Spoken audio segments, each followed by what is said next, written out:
Good morning on this fabulous Friday.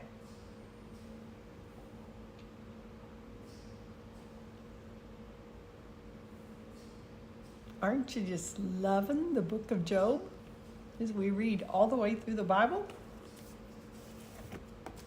We are on day 236, reading all the way through the Bible. I'm Elizabeth Inman on this fabulous Friday. Happy to have you guys on. See if I can see who's on with us this morning.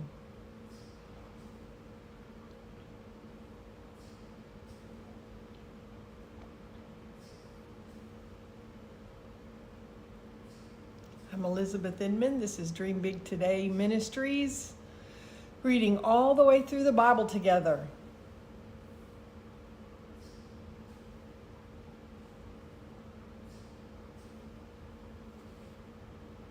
We're reading in Job chapters 8, 9, 10, and starting chapter 11.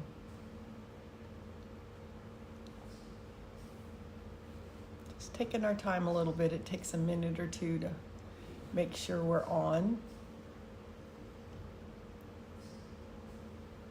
Yesterday we got booted off, so for those of you that are joining us live on YouTube, it wasn't a YouTube. We got started for just a few minutes, probably 4 or 5 minutes, and then our technology platform gave us a little message that said we're timed out. And we were timed out. We don't quite have that figured out yet. We don't know why that happens. It's disappointing to us, but we're going to get it figured out. We've actually hired somebody that is going to teach us what we need to know about our technology. We're not giving up. Looking to see if we're live.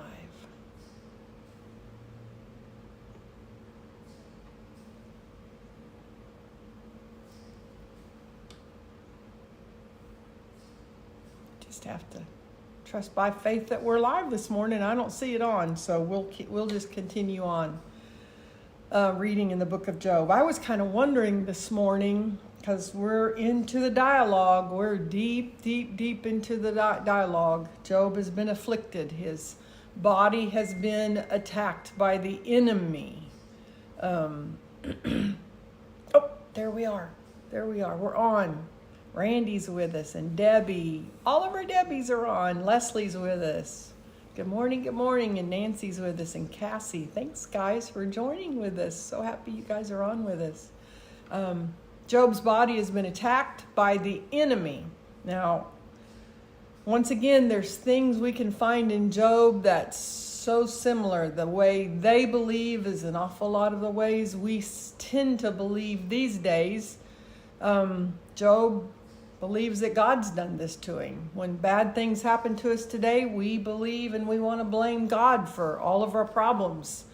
God didn't do this to Job. The enemy attacked Job. In fact, the enemy attacked Job because he believed that if he attacked Job, good morning, Robin. Good morning. He believed that if he attacked Job, that Job would then turn on God. And while Job didn't fully turn on God, he did blame God.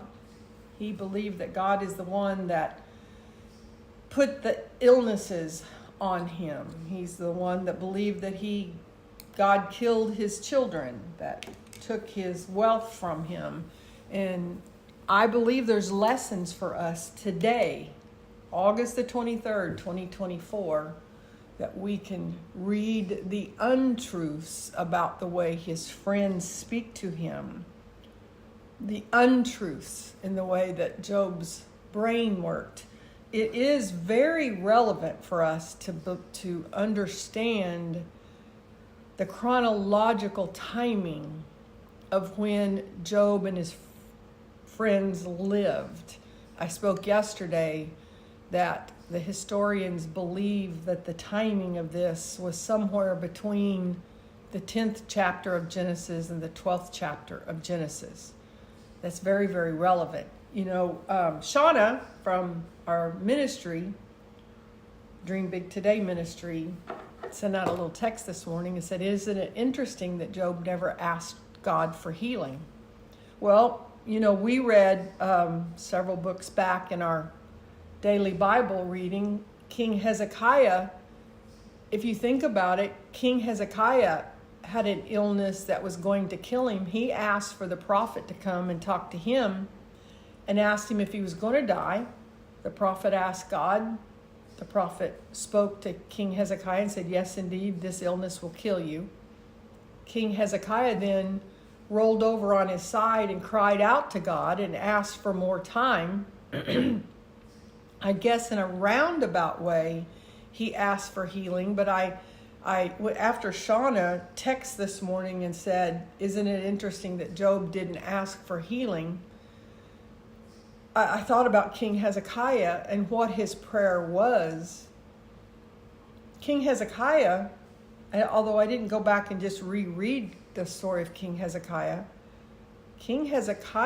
didn't exactly ask for healing. He just asked not to die. Isn't that interesting? But see, during this period of time, they didn't know to ask for healing.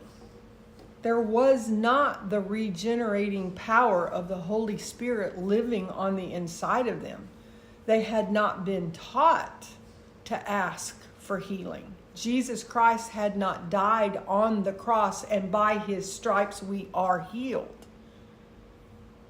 One of the major things that Jesus did for us, that we have been born into, is the healing power of the blood of Jesus.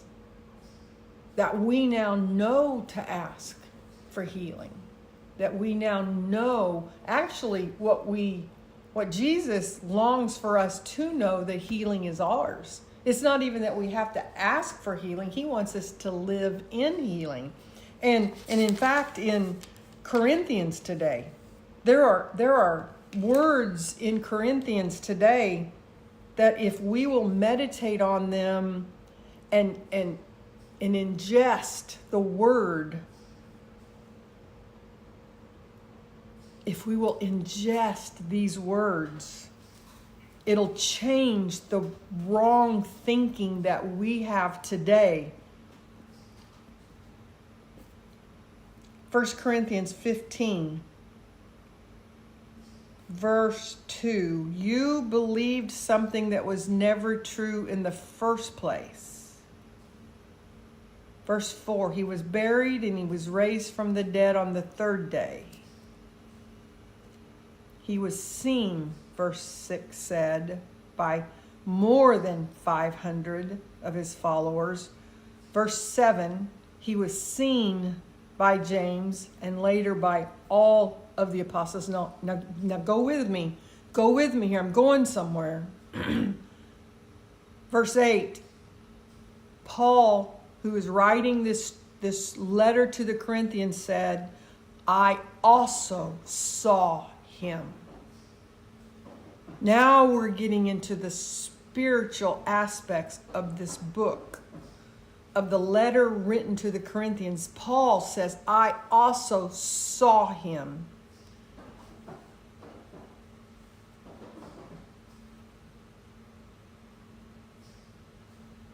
Verse 10, yet it was not I, but God who was working through me.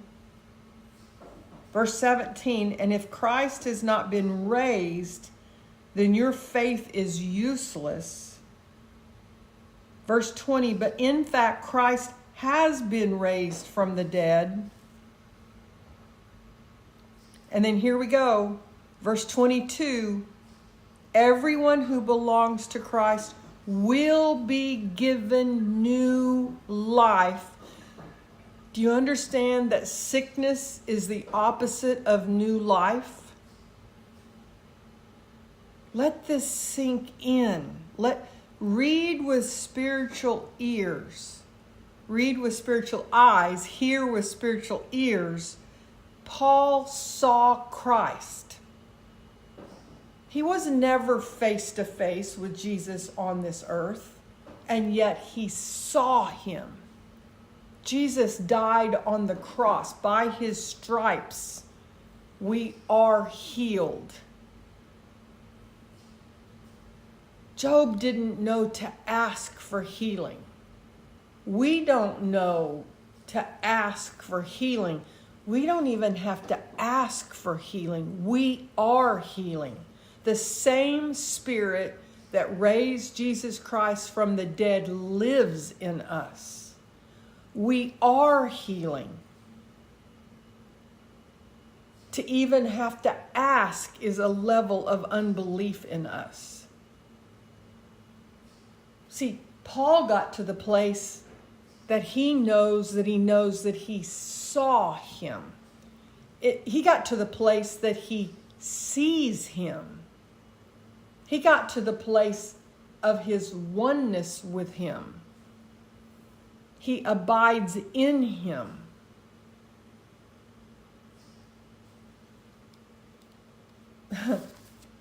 The nonsense that we're reading in Job is meant to show us the nonsense that we believe today.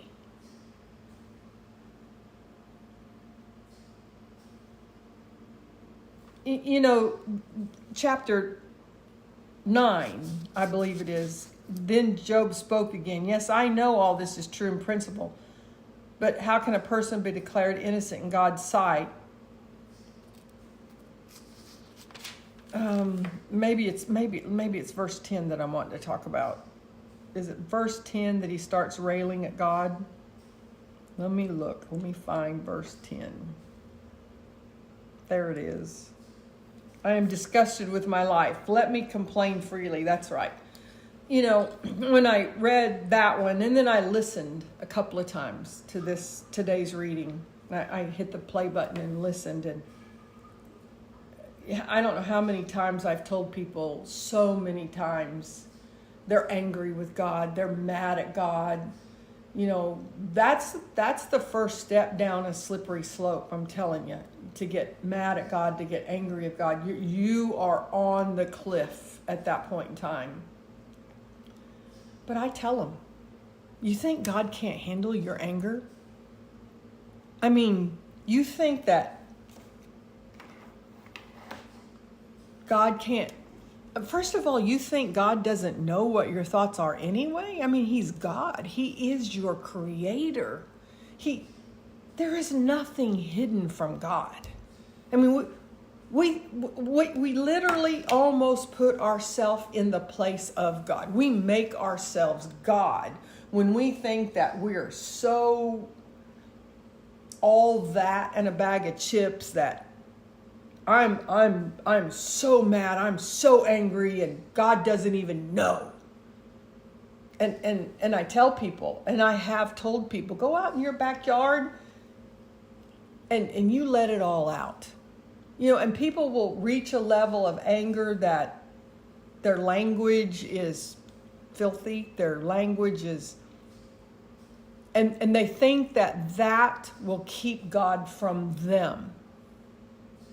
Is what they believe. I mean, they just get so caught up in their place of beliefs. I mean, we're reading about it in the book of Job right now. And I'll tell them, whatever's in you, get it out. Get it out. Look up to the sky. Because you feel like God is so far from you, look up at the sky and you just tell God how mad you are. He can handle your anger. For crying out loud, he created the emotion of anger. He can handle it. He can handle your anger. And if 4-letter words is what's in you, you think he hasn't heard it before? There's not a word in creation that he hasn't heard before. And sometimes getting that pent up junk that's in you sometimes can help that volcano eruption. Say it again. Volcanic. Thank you for getting that out. The volcanic eruption sometimes can be the release they need to start the healing process. You want a biblical reference for what I just said? Let's look in the Psalms today. This to me is the biblical reference for that. Let me find it for you. Verse 4, Psalms 38:4. My guilt overwhelms me. It is a burden too heavy to bear. My wounds fester and stink because of my foolish sins. I am bent over and racked with pain. All day long I walk around filled with guilt. A raging fever burns within me and my health is broken. That's my biblical response to that. God can handle it. Not only can God handle it, He wrote the book of Job for us. The nonsense that we're reading. Oh, there's a few little nuggets in here, though. I mean, how about Job 8:21? He will once again fill your mouth with laughter and your lips with shouts of joy. There was a few little good things in there. His friends had a few little good things to say. He alone has spread out the heavens and marches on the waves of the sea. He made all the stars, the Bear and Orion. He does great things too marvelous to understand. He performs great miracles. Which, that brought me to wondering, how are y'all doing with your audacious faith statements? The power of words.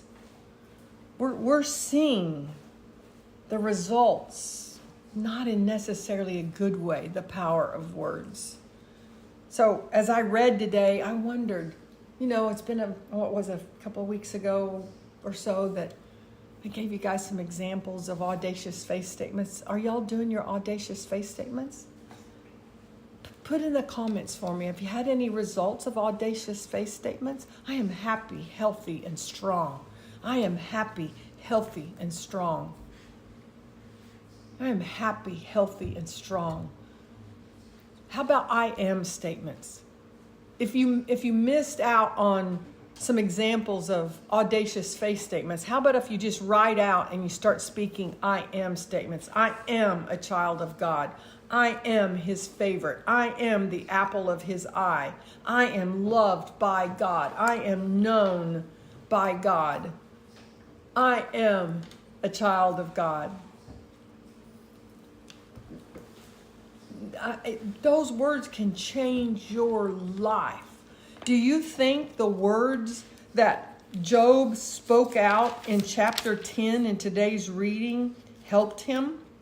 Chapter 10, I am disgusted with my life. Let me complain freely.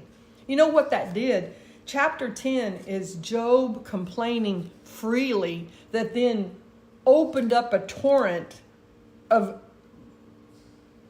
words from his friends. I mean, that's what started it to begin with. I mean, we read, I think it was yesterday, day before yesterday, they sat in silence for 7 full days. Days and nights, 7 days and nights in silence. And then Job opened up complaining. And when Job complained, then his friends thought they needed to answer his complaints. And one complaint led to another complaint, to another, and then here we are, days in, one complaint leads to another complaint. Isn't that what we do? I mean, I'll tell you, I'm just so transparent with you guys. I'm transparent with y'all. Something that God's working on with me that makes me fight off wanting to be ashamed of myself. How is it that we've gotten to a place? Let me just keep it personal. I told you this is personal. How is it that I've gotten to a place in my life that somebody comes up and says, oh man, I've been fighting this toothache. And I want to say, oh man, have I had a toothache like that? Do you know that resulted in 3 root canals and they pulled 2 of my teeth? And now I'm making this up because I'm not wanting it to be about anybody or anything. Because every time I open my mouth, somebody thinks I'm telling their story. It amazes me how somebody thinks I'm telling their story. Or well, I just got back from the doctor and they said this could be, and the thing is, when somebody is telling you their either potential diagnosis or their diagnosis, do you understand there's a level of fear in that? And yet, I'm telling you, when they're telling you their diagnosis or potential diagnosis, and there's a level of fear in that, and then we want to jump right in and tell them when somebody died from that. Oh, so-and-so went through 16 rounds of chemotherapy, and that chemotherapy poisoned them so bad that they just almost died from the chemotherapy. And oh, I know so-and-so that they had to cut off 3 arms and 4 legs because they went through that therapy. Oh, do you know when so-and-so got COVID? Do you know right now COVID is the worst it's been in 3 years right now? And why do I do that? I mean, why when one person says, why are we not saying, oh, we laid hands on so-and-so and they got healed? Oh, I know 6 people that's been healed from that. Do you know that God said, do you know that Jesus died on the cross so that you don't have to have, do you know that report from the doctor has to align with God's report? Why is that not our response? Instead of doing exactly what happens in the book of Job. Job complains, and so by golly, his friends are going to come right along and blast him. That's what I got out of today's reading. A correction in me. That's what I got out of today's reading. Stop chiming in, Elizabeth.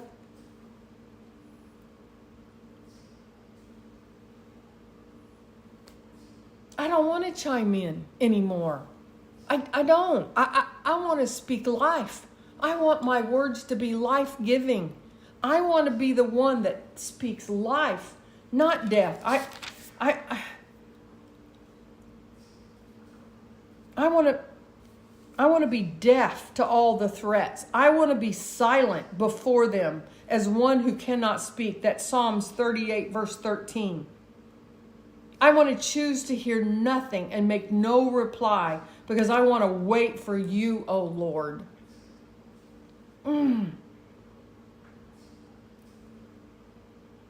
I want to be the one who is given new life by Christ. I want to believe that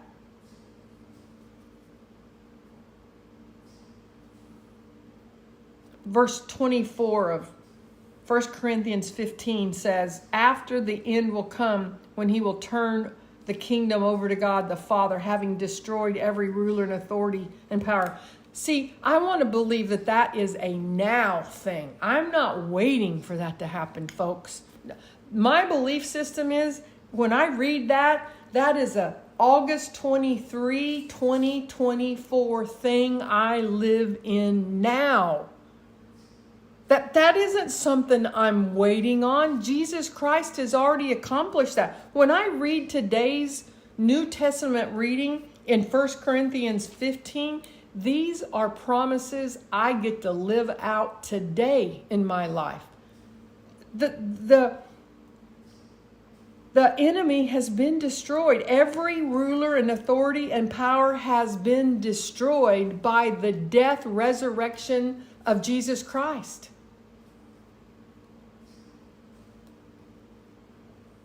He has humbled his enemy beneath his feet.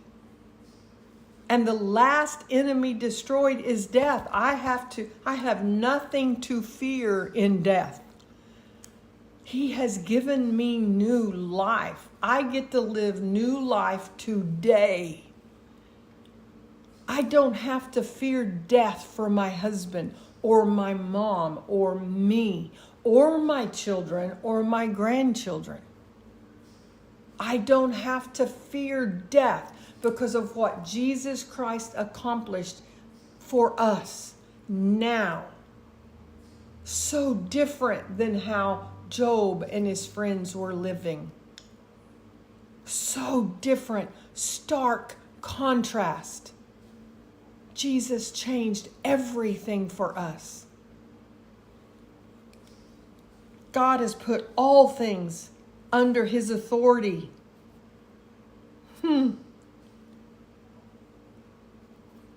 When all things are under his authority, the Son will put himself under God's authority.